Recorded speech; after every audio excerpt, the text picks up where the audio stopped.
As a kid, I spent a lot of time watching things like how it's made or car engine rebuilds. Pretty much anything that showed a process from start to finish. I was always intrigued on how such complex parts were assembled. Watching a part go from raw stock through saws, mills, lathes, plating processes, or even grinders is truly a work of art. I would be fascinated by it and would watch it for hours. Younger me would just walk by something and not even take a second and wonder how it was made. But now I wonder who was the mastermind behind that feat. My brother was quite a bit older and was a machinist for a few years. As a kid, in the morning I would watch him drive by on the way to the shop while I got ready for school, never fully understanding where he was going. When I told him I wanted to be a machinist, he gave me most of his tools. A lot has changed since those days. Now I've realized the importance of why things are made and how they are made. It's the attention to detail from every member of the part process, from the machinist to the inspector and even the supervisor. Yes, the supervisor. They might not have had a physical hand as far as making a part or inspecting features, but from my own experience as a machinist and a supervisor, I felt every bit connected to the parts that left my area as I would have if I was making them. A sense of pride that comes from knowing your parts left on time and on size is something that every machinist should be proud of.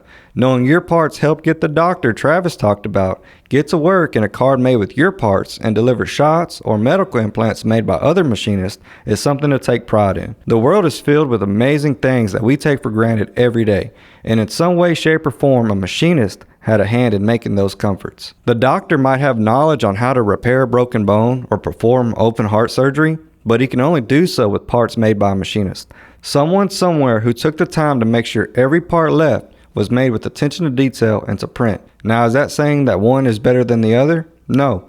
This is one team, one fight.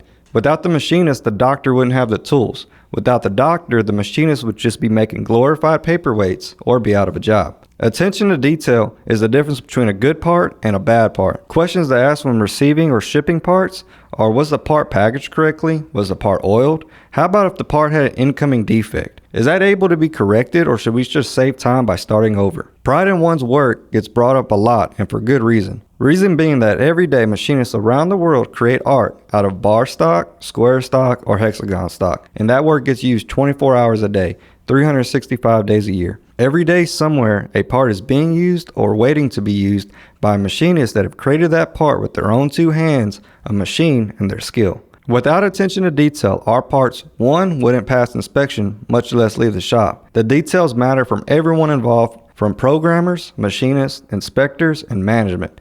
It shouldn't be a territory war between the different job titles. The parts the shop makes has its name on it, not an individual's. So what we have to start doing more of is interacting with one another and see how strong we are as a unit rather than an individual. Now, does that mean spending company money chit-chatting with your buddy about football? No. But meetings involving the whole team or just an even, hey man, what you got going on, can make a world of difference in a machine shop. An example I had at a shop when I was green grinding an outside gear diameter for a locating surface for the lathe department, I had a tolerance of 1 thou. I would grind to the high side because the next op, the lathes removed a bunch of material from the side, causing the OD to taper. After the lathe op, it came back to the grinding department so we could grind that OD back straight. I ground to the high side because it left me more material to get a cleanup and to reclaim the OD back to the centers.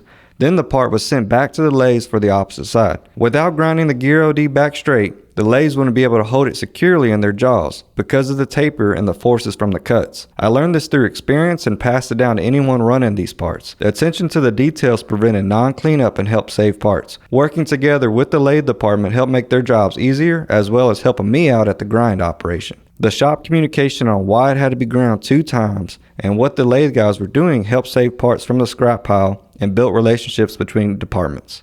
Without talking to the lathe guys on why the parts had to be ground in the first op, I wouldn't have known that that's their locating surface.